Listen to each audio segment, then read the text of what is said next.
I am very pleased to kick us off by introducing two Dean Bishop theologians. The first happens to be my boss. Bishop George Sumner is the 7th Bishop of Dallas since 2015. For many years before that, was it 13? 16. For 16 years before that, he was principal of Wycliffe College in Toronto, Canada, which I think is accurate to say is the largest Anglican seminary in North America. Is that correct? I like the sound. Well, that's what he says anyway. Previously, he was a priest in several different capacities, including a vicar in Navajo land and a missionary teacher in East Africa. He is the author of 3 books, unless I missed one on the priestly vocation, being salt, a commentary on Daniel for the Brazos Theological Commentary series, and then a book on the theology of religious diversity from Erdman's, if that's how you would describe it. He has a PhD from Yale with the late, great George Lindbeck, studying the theology of Wolfhart Pannenberg. He is also, as I can testify, an insufferable New England Patriots fan. But five championships was enough. I mean, that's pretty good. I was looking forward to my Minnesota Vikings winning and then having my bishop be required to wear Vikings purple all day, every day. But that didn't happen for me. Bishop Neil Alexander is currently Dean of the School of Theology at Sewanee, the University of the South, also professor there of liturgy and theology. He's been there since 2012. Previously, he was the 9th Bishop of Atlanta, starting in 2001. I know we have some Atlanta residents here, representatives. Before that, he served in a variety of parish settings, as well as teaching at General, at Yale, at Drew, and at Waterloo Lutheran Seminary. I think are you from North Carolina or South Carolina? All right. I noticed that you studied at Lutheran Theological Southern Seminary, where I got the chance to adjunct teach one semester. Author of numerous publications in liturgics, sacramental theology, and pastoral practice, his most recent book is a commentary on sacred time as expressed in the Book of Common Prayer. His THD is from General, where he wrote on liturgical time in Byzantine Jerusalem, if I got that right, where I noticed on his CV that among his supervisors was H. Boone Porter, the former editor-in-chief of the Living Church magazine. I am very pleased and honored to welcome both of them, and first up is Bishop Neil. Thank you, sir. Good evening, everyone. It's wonderful to be here, and it's particularly want to say to Bishop Howard and to Dr. Wells and to Canon Hilton and all of our friends in the Diocese of Florida and at the Living Church that the conference, we're grateful for the invitation, but also grateful that you put together this conference and so that the church could have this conversation in all kinds of ways. And I also want to say it's always nice to be back at Camp Weed and the Servany Conference Center, a place that in the last couple of decades has become increasingly important to me. It's something about that sense of place that sort of works into your skin. I want to say to begin with that I believe it's true that Bishop Sumner and I have a slightly different brief from the larger conversation of the conference, but that's sort of to lay some groundwork and perhaps tell a few stories and be a bit irritable so that we all have something to talk about.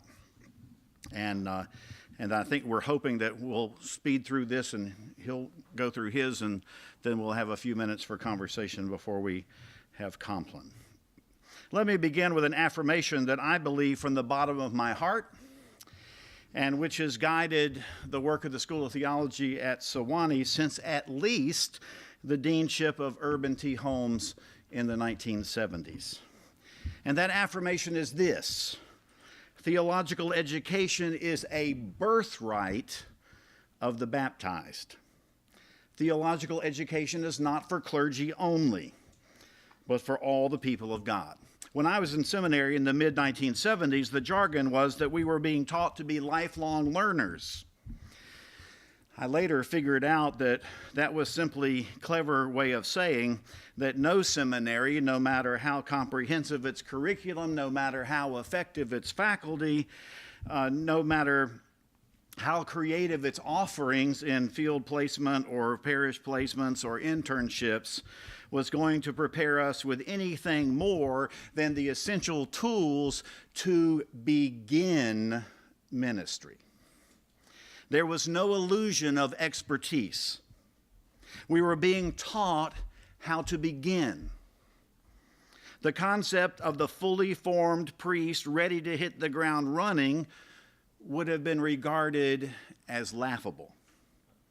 We were given the tools to join the team as rookies, to take our place on the bench, and it would take years, perhaps decades, to become mature servant leaders who had learned the art and craft of ministry largely by the doing of it, day after day.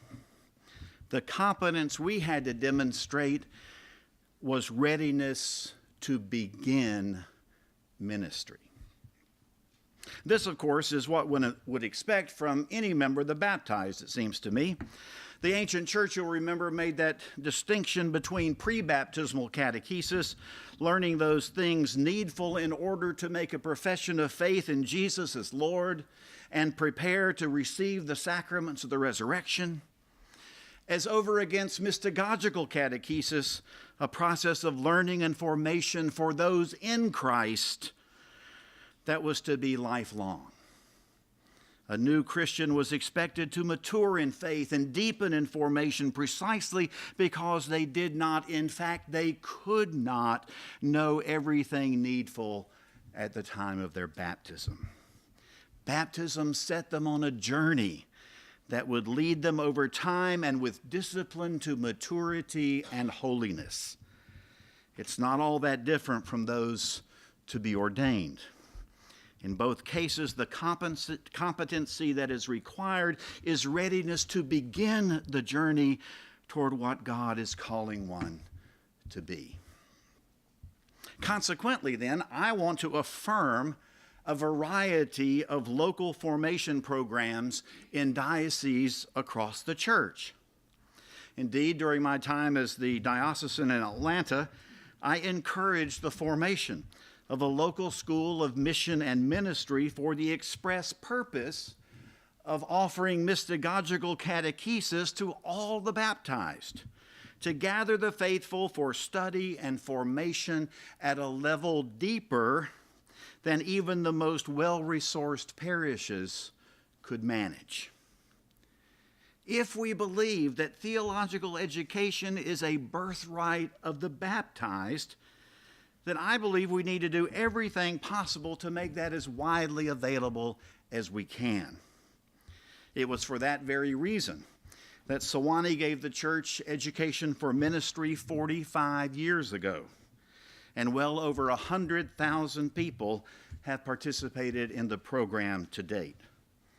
But believing that theological education is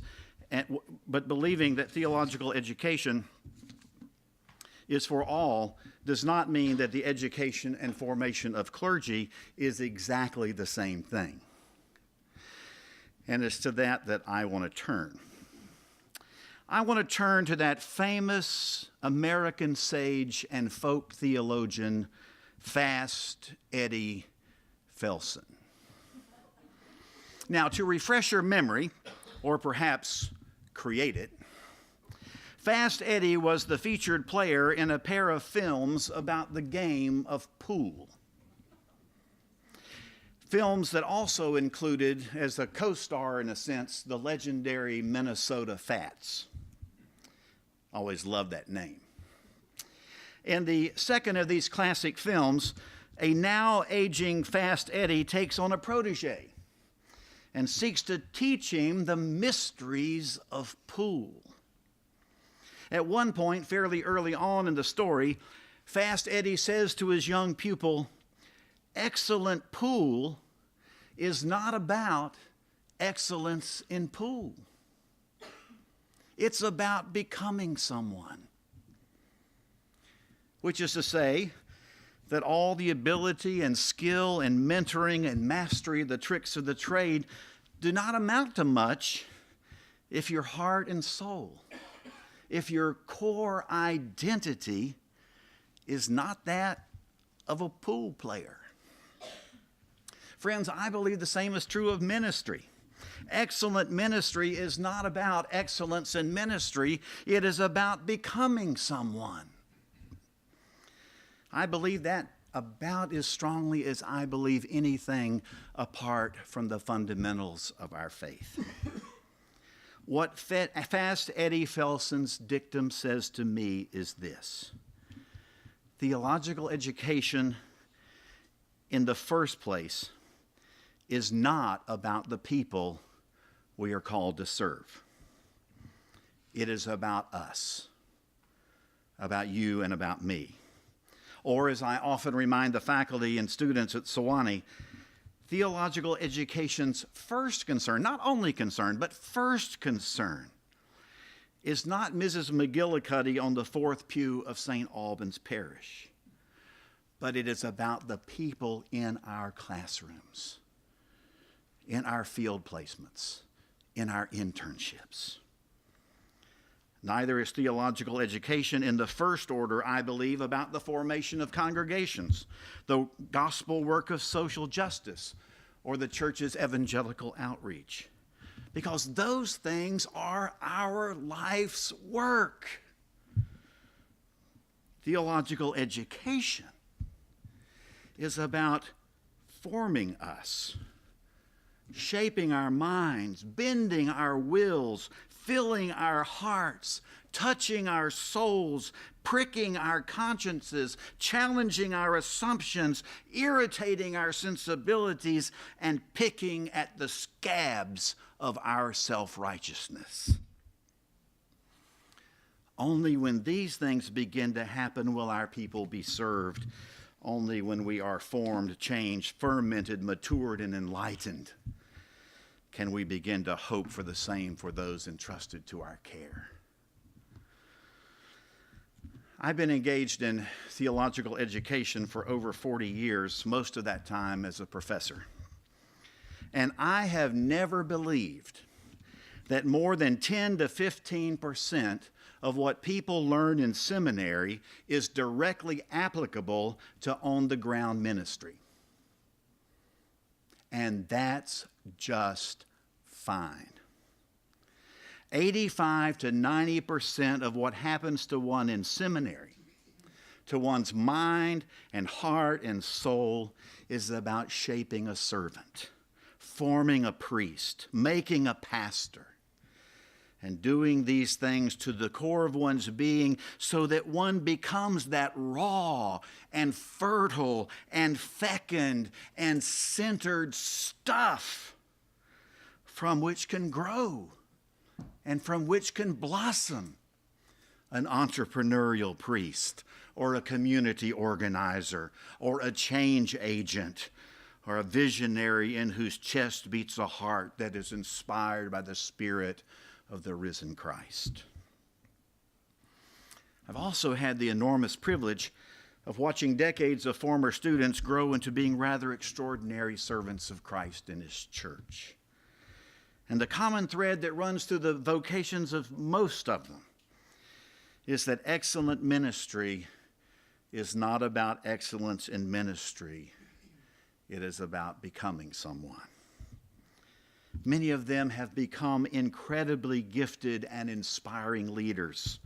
Many of them have learned to be change agents for the sake of the gospel in their parishes and in their communities. Many of them exhibit a knowledge and wisdom that is powerful and at moments breathtaking and surely world-changing.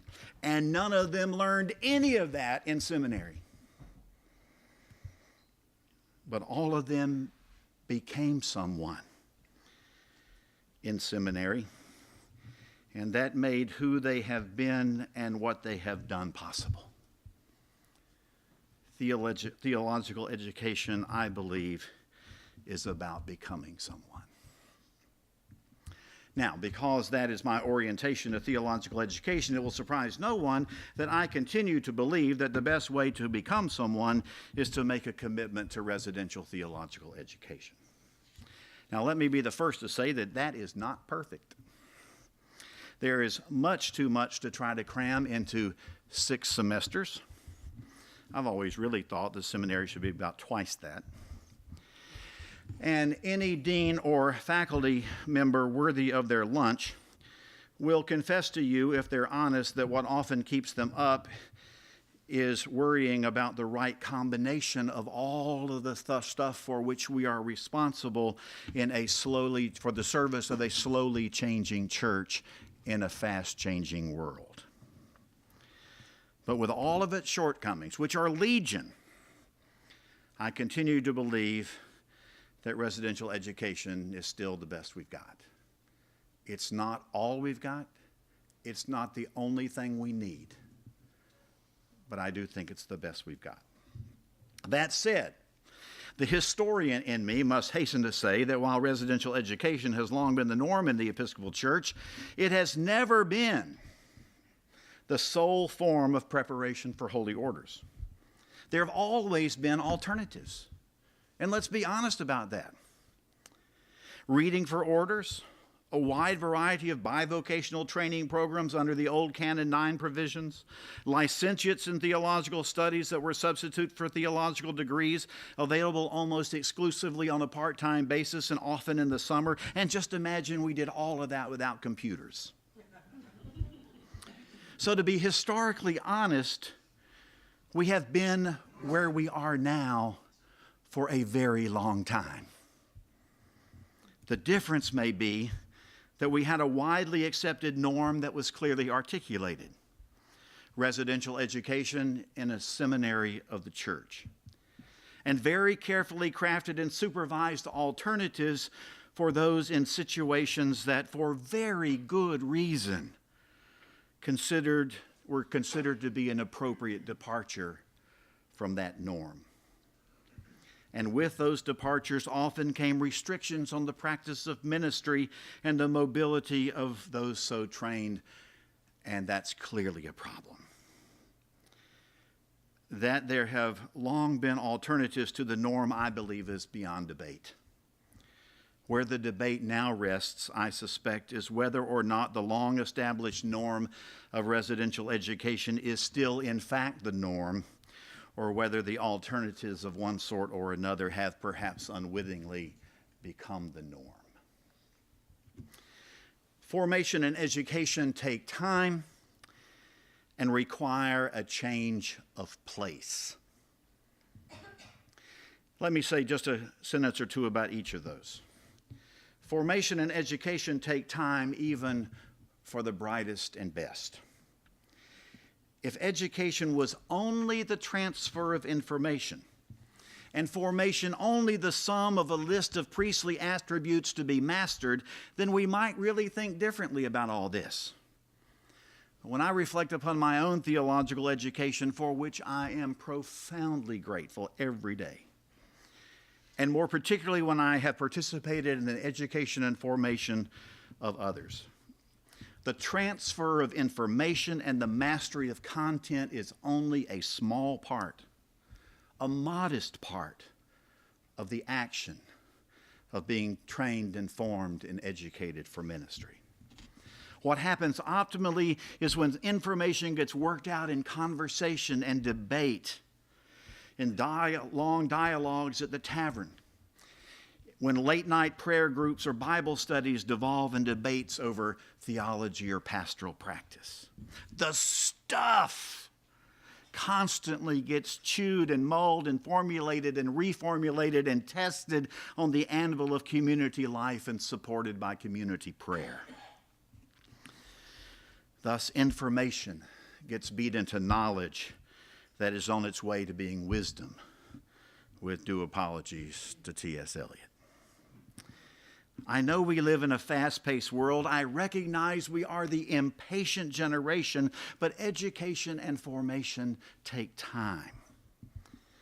I believe we rush things and cut corners at our peril. Technology has made our world faster, but I see little evidence to suggest that it has made us faster. Perhaps more efficient in some areas of our lives, but faster or wiser? I'm not convinced. And what if we took the time in the church to model a holy desire to be unplugged, relational, interpersonal, more Sabbath aware, and thus more human? I also believe that change of place is critical to one's formation for holy orders. Perhaps I am more sensitive to this because I am a liturgical scholar. That means that I study how rituals work and how ritual patterns shape us and form us.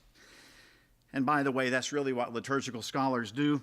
We are much less interested in the color of your stole or the length of your Paschal candle than you would imagine.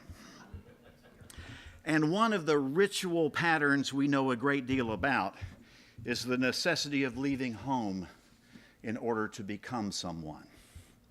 It's basically that four-stage process we all live so well: separation, formation, liminality, and initiation. This is not new, friends. This is basic to the human experience as far back as we've got knowledge. This pattern in ancient societies is when girls become women and boys become men and rank and file become leaders and leaders become monarchs. And in the history of the church, the pattern is equally clear. It's the pattern of Christian initiation that is ritualized in our baptismal liturgies. And it is the long-established pattern that one moves through on one's way toward holy orders. Separation means exactly that: separating oneself from the community or communities that raised you up. The very act of separation is a sign that one is in the process of becoming something other than what one already is. You cannot stay home and separate. It should not be lost on us that when Abraham and Sarah were called by God to be the progenitors of a great nation with descendants more numerous than the stars in the heavens, the first thing God told them to do was to leave home. Look at the call stories in the Old Testament, in the New Testament. In nearly all of them, the first thing you notice about what it means to follow a call is that you've got to leave home. It's the first step in becoming someone. The second stage is formation. Perhaps the most obvious aspect of formation is that it is completely different from anything you've been doing. It is full-time and all-consuming. It does not happen around the edges of an already settled life. It requires focus. It requires total dedication to the effort. It demands of us certain letting go. It means that one has to really get clear about who is the potter and who is the clay. Scholars who have examined carefully this stage remind us that formation happens in a place set apart and for a defined period of time. It's an essential aspect of becoming someone. The third stage is liminality, emotionally the hardest of them all. That is about navigating the threshold. It's about living in the betwixt and between. It's about experiencing deeply the fact that one has left home never to return as the same person who left. It's about claiming what has happened to one's heart and soul as one has been tried and tested in the formation process. You know, it's sort of like one's very own little kingdom moment when one is at once both here and still to come, at once both realized and anticipated, so close you can taste it, but you cannot yet partake. Surviving liminality is essential to becoming someone. And finally, stage 4, initiation. the moment when the community gathers and ritualizes that your journey from separation to formation through liminality is now over, and you take on a new identity, a new role, a new ministry, a new set of responsibilities. You have moved quite clearly and perhaps painfully from where you were to where God is calling you to be. Now, I'm bold enough and also crazy enough to suggest that going through these 4 stages may be of first importance to the process of becoming someone. And so far as I can see, for those called the holy orders, the premium place to work this out, not the only place, but the premium place to work this out, is still a residential seminary. Now, the objections I hear most often are 2: cost and convenience. It's true that residential theological education is expensive. All education is expensive. Seminaries are like music schools, medical schools. Brain surgeons don't treat sick babies. Oboe teachers don't teach organ lessons. And Greek professors don't teach pastoral care, thankfully. So yes, this is expensive work. But that said, I believe, friends, there's a reason for optimism. In recent years, we have made serious headway, I believe, in raising the consciousness of the church about theological student debt, and we have made major strides toward reducing or eliminating it. The problem is not yet fully solved, but several of our seminaries have increased their capacity to fund students to a level that the need for student loans has been drastically reduced and in many cases completely eliminated. Dioceses are rethinking how to use their resources to partner with the seminaries to reduce or eliminate student debt. And because we're in the middle of the capital campaign at Sewanee, I can report that of the various fundraising goals we have established for the future of our school, the easiest by far to achieve is scholarship money for seminarians. Compared to where the church was on this a decade ago, even with the rising costs in the meantime, I would never have imagined that we would be where we are today. I think the day is coming, and maybe it's not too far in the future, when we can take the issue of the cost off the table as a determinative factor with respect to whether residential education is possible. More than one of our seminaries are already there. Several others are close behind and are pursuing the goal. And just to be irritable, I believe that the church should bear the cost for theological education in full and without compromise for those dedicating their lives to holy orders or full-time professional lay ministry. The argument about they need to pay something to have some skin in the game simply won't wash. I've never met a seminarian in my 41 years in the business who didn't have skin in the game, but a lot of them didn't have 2 nickels to rub together. Those seeking holy orders are making significant sacrifices in almost every arena of their lives. The least we can do is pay the bills. The seminaries themselves, of course, will bear much of the burden, but dioceses, parishes, DFMS, and other interested parties like the Society for the Increase of the Ministry can work together and make it happen. I understand that particular parishes or particular people, and maybe some of our smaller dioceses, really can't afford it. I get that. But together as the whole church, we can afford it if we set the priority. But then there's the matter of convenience. Now, I want to say up front, this may be a generational thing, but I confess that I do not understand those who feel called to holy orders and who want the church to affirm that, but somehow believe that can happen without inconvenience. I can't find a single call story in the Bible that appears to be convenient. Nor can I think of anyone in church history or today, ordained or lay professional, who would say that their call to ministry has been or is convenient. People die on your day off. That's inconvenient. Emergencies happen during your kid's soccer game. That's inconvenient. You receive a convicting call to a new ministry during the summer between your son's junior and senior year in high school. And let me tell you, that's inconvenient. A couple of years ago, I was in conversation with a young man, 30 years old, single, who wanted to study in our hybrid low residency bivocational studies program. I said, wait a minute. You are only 30, you're single, you live closer to Sewanee than most of our students, and if money is an issue, I can fix that, so why don't you just apply to the MDiv program? Well, if I did that, I'd have to give up my apartment, move all of my bank accounts and car registration, disengage from my community of friends, and move away from my family. And I said, and you want to be a priest? In the end, I am neither sympathetic to or convinced by most of the arguments about cost and convenience. And of course, what I really want to ask is, do we really need any more priests who are not willing to make the sacrifices appropriate to their vocation?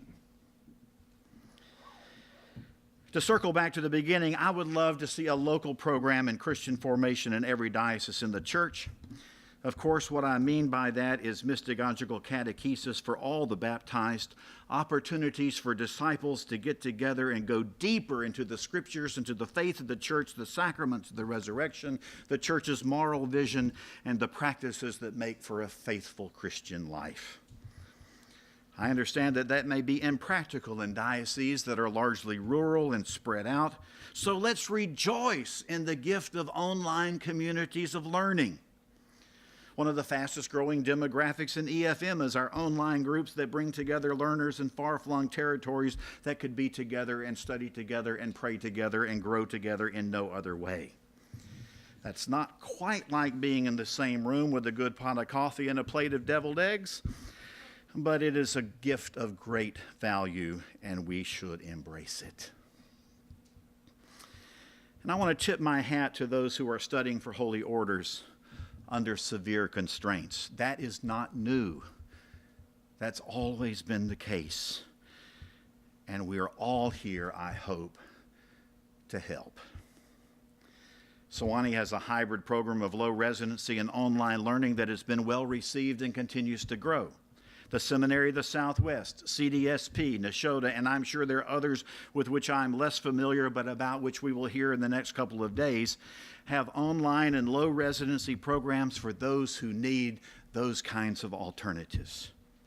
I believe that such programs are mission critical to the life of our church, and the need for them is abundantly clear. In my reading of our history, there have always been appropriate alternatives to the norm, and I suspect there always will be. But my commitment is that my school will fully support such efforts and put appropriate resources on the line to be helpful to our diocese in every way possible. And I have little doubt that my fellow deans of Episcopal seminaries are prepared to do likewise in ways that are consonant with their school's history and mission. But that said, and I'm serious about the commitment I have just made, I hope the church will continue to embrace residential theological education in seminaries of the church as the norm for the preparation and formation of clergy and lay professionals. Friends, I am convinced that we have been way too quick to jump on some of the alternatives because a seminary education was believed to be too expensive, without really investigating the resources that are abundant and available. If bishops and deans worked more closely together, and frankly, I believe that's beginning to happen, then in many cases, not in all cases, but in many cases, we could eliminate the financial burden. And I have been clear that the arguments about personal inconvenience of going to seminary did not bode well, in my judgment, for a vocation to holy orders. In closing, here's why I so strongly believe these things. First, there is a small denomination very close to my heart whose church-wide membership in all of North America is half the size of the Diocese of Atlanta, just to put things in perspective. In spite of their small size, they have been able to maintain a strong seminary within their tradition. The problem is that in recent years, they've allowed a significant portion of those preparing for ministry to go to seminaries that were more convenient, cheaper than their own theological college. Sadly, this has weakened their seminary, but the school has had the wherewithal to remain strong and stable. What is sadder still, however, is with an increasing number of their clergy trained outside the mainstream of their church and theological tradition at their own seminary, significant divisions have arisen among the clergy and the parishes they serve. Now, like all churches in our day, some of the division is over issues related to sexuality or other social justice concerns, but have now extended into creedal and biblical and theological debates heretofore unknown in this small and tightly knit church family. It is ripping them in pieces.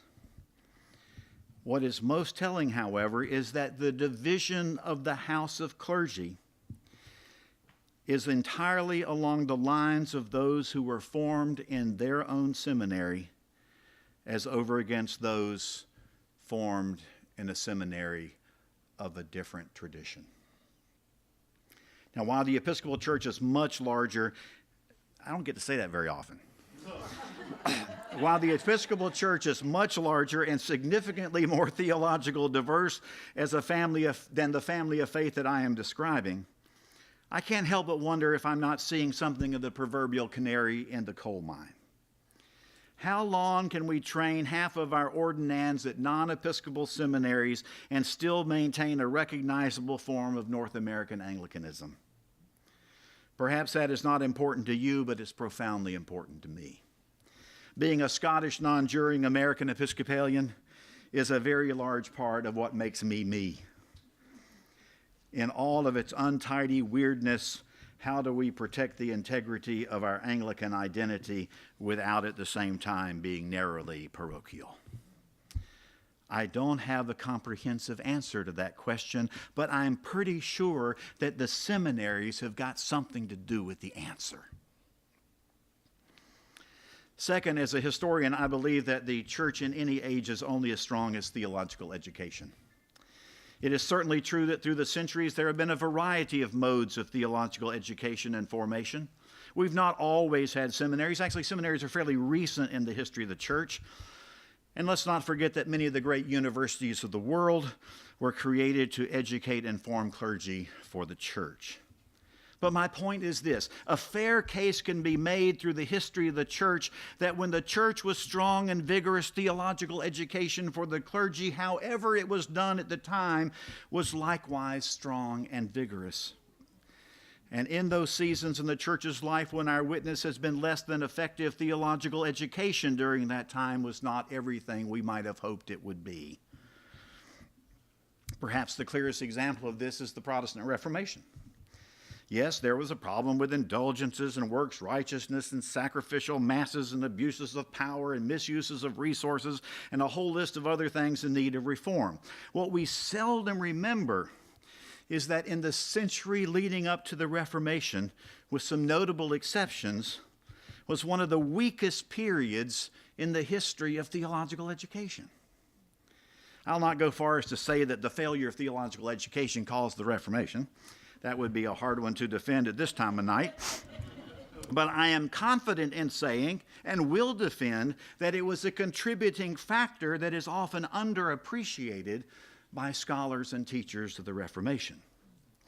Testimony to this rests largely in the various visitations in the 1520s in the lands of the Lutheran Reformation, in which clergy were visited in their parishes and examined on the basis of Scripture, creed, catechism, and liturgy. And many were found to be totally inept, and by authority of both their bishop and the crown, were summarily removed from their post and replaced. and the Reformation on the continent, it was these visitations that were largely responsible for this new emphasis on education and formation of the clergy that has wound its way through time to our own day. I would love to have an hour or more to expand this argument, but suffice to say that history strongly suggests that if we care about the strength and vitality of the church, then we must care at least as much about the strength and vitality of theological education, however costly and inconvenient. When the General Electric Company thought it had seen its best days, they searched for a new CEO. Most of the candidates for the position talked about improving the product lines, making their products more attractive and appealing, creating new product lines that were creative and innovative and forward-looking. It was all about making a better product. But one person stood out from the crowd. He was a man by the name of Jack Welch, who had been in a lower position in the company for 2 decades.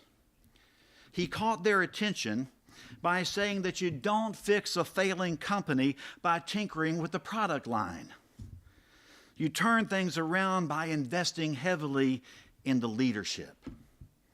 And then you give them the ball and let them loose to run with it, giving them encouragement at every turn, celebrating their successes, and keeping off their backs.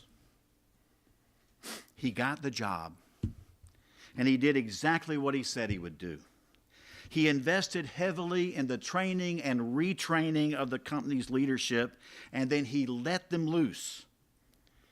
And the result was a new and renewed GE characterized by principled innovation consonant with the company's core values, high employee morale, and record growth. GE remains today one of the most successful corporate turnarounds in modern history. Now, the Episcopal Church is not now, nor will we ever be, General Electric. But I believe Jack Welch was onto something. For us, it means investing heavily in theological education, worrying less about whether those we ordain are ready on day one, and worry more about whether they are ready for day one. And then give them the ball and get out of their way. To God be the glory. Bishop George, they're all yours.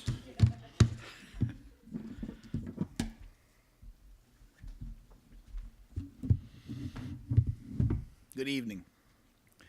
I want to second some of those thank yous to the bishop and the Diocese of Florida and Camp Weed. It's always a delight to be here. To the Living Church, the great connector in our church. And I want to give a word of appreciation for Jordan, his usual thoughtfulness and care in constructing this 2-day time together. I also want to mention that after 16 years as a principal dean, it's an honor to speak at a conference with Dan Alshire, who led ATS in my time with great skill and wisdom. I think you're going to see some overlap. I'll leave that to you all with what Neil said, a touch of liminality and a little bit of Luddism. You'll find that as we go on. I want to take you back in retrospect to one of the prime moments in local formation in the recent history of the Episcopal Church. In the late 1980s, among the sage and piñons of the Navajo Reservation, under the leadership of Bishop Wes Frensdorf, we were pursuing intently the strategy called total ministry. It was originally born of the thinking of an Anglo-Catholic missionary to China, Roland Allen, rediscovered by the intrepid figures of Boone Porter and Flying Bishop Gordon. Teach each a ministry. A priest only ordained if the whole congregation can be ordained. God has provided your congregation all the gifts you need, and most colorfully from Bishop Wes himself, I could teach a monkey to celebrate the Eucharist in one afternoon. Much in the movement was incontrovertible. The ministry is indeed for the whole people of God. And yes, every time the national church talked to Navajo land about self-sufficiency, they knew a budget cut was on the way. We were able to identify the natural spiritual leader in each congregation pretty well, less successful at lowering the expectations that once ordained he or she would be a one-man band, or that a native shouldn't be paid, although all the prior Bilagana Anglos had been paid. That experiment was a forerunner of present debates in its rationale, as well as the pressures underlying it, both in its success and failure. It was a noble experiment, but in large measure did fail. Why? The main reason was that we didn't live up to our own rhetoric. The vision depended on catechizing the whole congregation more deeply in faith and practice, and this proved hard to do under immediate stresses, social and pastoral, more than we admitted. Probably not that different than some of the stresses I felt as a parish priest in a medium-sized Episcopal church in a small town. We weren't always candid about how financial need was an equal driver. And finally, Wes had said that local priests, locally trained, needed to be spokes around a traditionally trained supervising cleric, but this proved easier to say than to do. I suspect that many subsequent experiments have shown similar balance sheets. Local formation, of course. The education of the whole people of God, indeed. This is a pillar of all ministry. All parish ministry grows out of the injunction in Ephesians 4 to build up the body for the work of ministry. These things come first. That is our consensus. What is involved in the formation of lay people as disciples is also quite clear and consistent throughout the history of the church. The creedal basics of the faith, moral direction, and encouragement in prayer, service, and mission. The traditional forms of these being instruction in the Creed, the Ten Commandments, and the Lord's Prayer. All this takes place in the midst of a worshiping community where one can, at the best times, see how the pieces fit together. We might call this mere Christian living. And anything which conduces to this is good, be it a modern or an ancient mode. We need to start with local formation where the life of the church itself starts with lay people empowered to live lives as disciples in and from their parishes. And this is an ecumenically available truth. But of course, nothing in the preceding paragraph tells us anything about ordained discernment or formation, and well, it shouldn't. Total ministry was right to start at the beginning and put the emphasis on education for ministry of the whole. If you do this, however, then the following questions do naturally occur. What is different about ordained education, and how does this emerge from what is distinct about ordained ministry? And how are we best to accomplish these? These are contested questions and the questions whence we are gathered here today. With respect to these questions, in our limited time, let me offer several thoughts. First of all, the ordained orders are in our tradition distinctive, but not to be understood as a zero-sum game. That's deadly. The deacon shows the whole, its essentially serving, humbled nature following from the incarnation of our Lord. The priest reminds the whole that it lives from the word and ought to point away from itself and toward Jesus. And the bishop, I'll get back to you on that one in a couple of years. The priest and bishop need to remind the congregation that it is a part of something greater in time and space, And this requires, in particular, a faculty of imagination about what the church could be, what the church has been, and what the church is even now elsewhere in the world. The development of this faculty of imagination requires a truly theological education. In the concrete realities and demands of the parish, the priest must think theologically.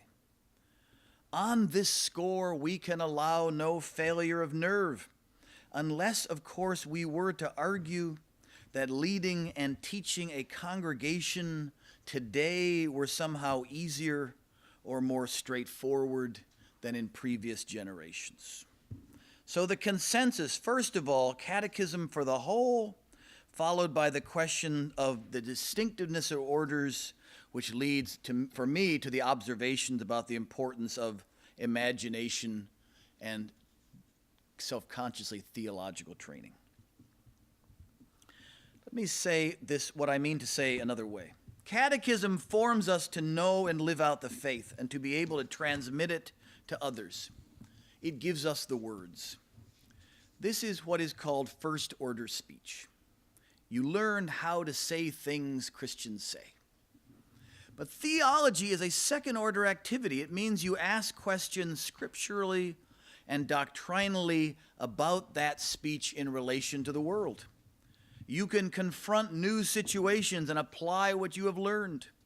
You can engage the world and its hopes and brokenness on faith's terms, and all of this as a home game. In other words, there is an important place for local formation for the ordained, but it is more appropriate and successful when it has a niche as a part of an ecology that includes and is supported by traditional residential ordination training.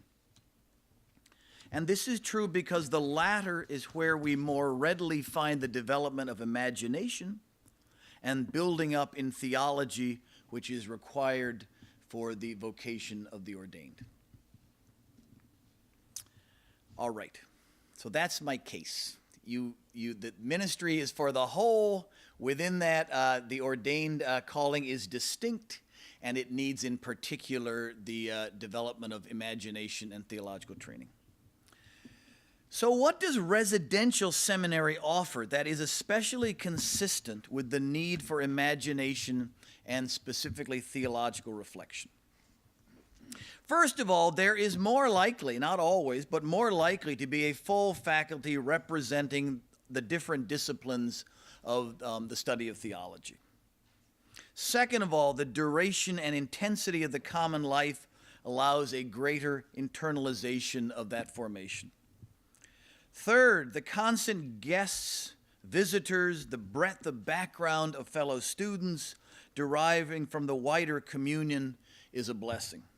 Fourth, and here we get into the Van Gennep liminality moment, the act of leaving, being formed and tried, and returning is, as an anthropologist would tell us, how new identity comes into being. Residence has, for these reasons, a unique place in the ecology of theological education, pluricclesia.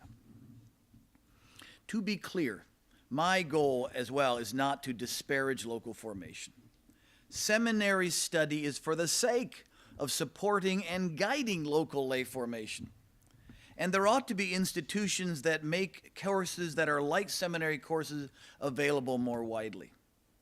But they need the residential seminary to find support, to find their place, to situate themselves in a single ecology.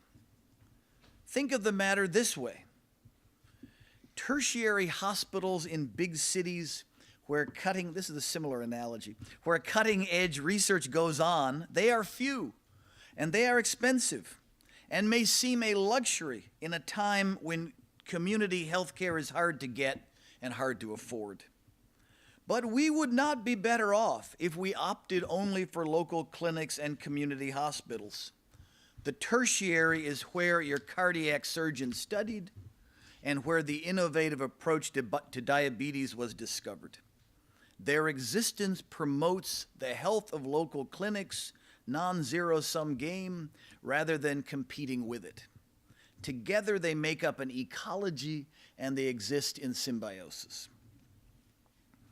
I can offer several examples from my own time in ministry. When I was first ordained, I taught in a theological college in central Tanzania. Every one of the students had first studied in a bush Bible college and there learned to be a catechist and evangelist. And after that, they were put on a lorry, driven out into the countryside, let out, and 6 months later, they went to see if the church they had built had worked. Evangelists all. Those who proved themselves headed off to theological college, where one of them liked to say, "Professor, I've come to get the mazito, to get the heavy stuff." They were excited finally to receive the heavy stuff. More recently in Canada, working in a residential seminary, we tried and on occasion succeeded in forging partnerships with regional programs no longer able to afford running a full residential seminary. Ideally, the future of the Episcopal Church might pursue a similar ecological goal as well. What I am saying is that local formation is important, indeed necessary. It is the basic work of the church so long as it finds its proper place in an ecology of education alongside and situated in relationship to residential seminaries.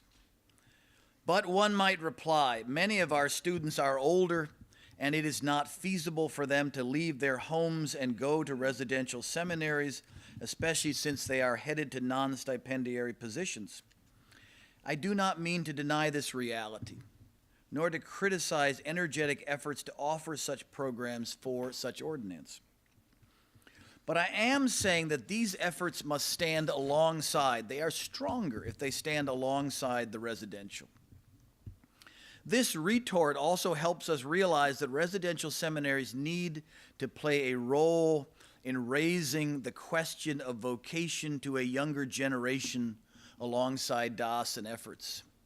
It is the foolish seminary that sits and waits for people to come. It is the job of the seminaries to raise the question more generally, often among young people, about vocation. The Roman Catholics are way better at that. While a range of ordination ages is better, there is a special importance in raising up a younger generation of seminary-trained leaders. And those who are reluctant to admit this out loud often admit it in private. We need a strong new generation of young ordinands who will have 2 decades of experience when they come to senior leadership. A second retort comes in this way. We can no longer support residents financially. It is good to be honest about this, but we need to admit that if we were to follow this advice, it would be an enormous loss for the future of our church. There is sometimes another version, this is sometimes another version of my opening example of taking self-sufficiency as an occasion for budget cutting. This is not the only kind of candor we need to practice. The weakening of residential seminary is sometimes related to the decline of the place of theology proper in our church. Whether it is cause or effect, I cannot say. Every believer a theologian, the tagline of a decade ago, 2 decades ago, I'm getting old, may be true in the sense that we all should have reasons for the hope that is in us. But it is in another way manifestly not true. Being a theologian and being a priest theologically trained, these are distinctive callings, and we are all better educated for their existence. It is no accident that a program like Education for Ministry, from which a generation of lay people have locally benefited, was developed by a seminary faculty. We have seen in our time not only the thinning of theology, but also the thinning of the development of such programs for our church life, and this is not unrelated to the wider travail of residential seminaries. With the time remaining, I want to offer a potpourri of suggestions toward this non-zero-sum, complementary, ecological education of both the local and the residential. First, we do well to rediscover the role of catechists and evangelists for parishes in an era which is struggling to rediscover evangelism in our church.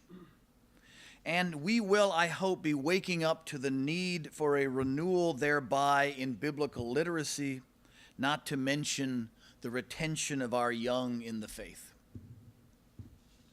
Second, we should put the phalanx of young PhD scholar priests to better use, something which Living Church actually does very well already in a cyber mode. We need to deploy them better in ways that extend seminary education into parish settings. I think that Dan will confirm that ATS has been very open in our time to experimental local options for at least part of an MDiv, and some of those in different places have taken place in parishes. Third, we need to continue to use online educational options, but in limited doses in the same way doctors use strychnine therapeutically. I am guilty. I helped to start online offerings in the seminary where I worked. I taught in this format, and at the end of it all, I came to be wary. Where the teacher cannot see the student's face, and the bishop whose seminary knows that student only on the facade of a laptop, and the student, one who must eventually deal with flesh and blood parishioners, then we have something to be careful about. We can benefit from hybrid modes, but we must redouble efforts to put emphasis on the residential component. This is still a church where human beings meet. In saying this, I may be here as elsewhere, King Canute ordering the waves back.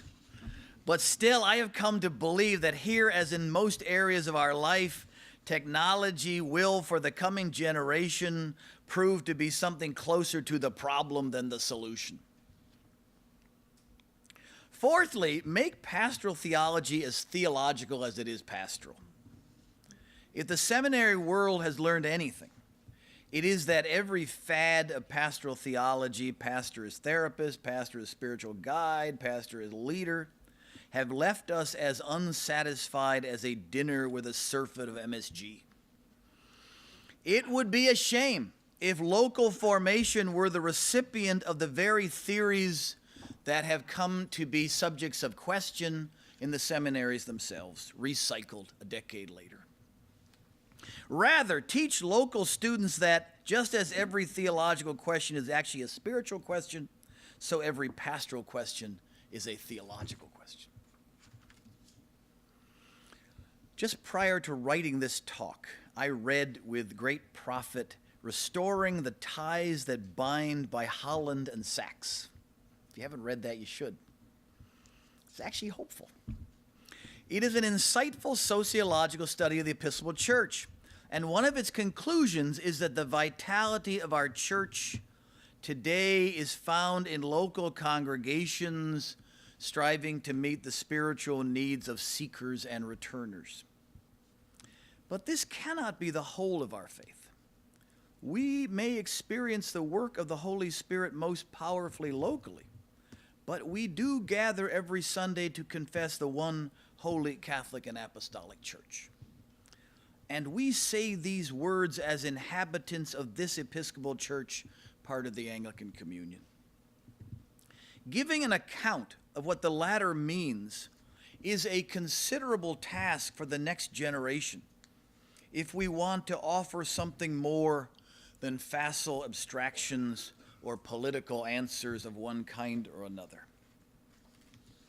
Leaders need to be able in an accessible way to connect that local loyalty with the apostolic inheritance and with the larger ecclesiological claims we as Anglicans would make. Identity as a tradition and identity precisely as local vitality, these also must exist in a complementary kind of ecology, which may not be unrelated to the ecology of theological education I have mentioned. Local formation must benefit from faculties and seminaries and academic writing, especially in the articulation for a new generation of Christian discipleship in the Anglican way. And here, too, my hope is that biodiversity will tend to the thriving of them all.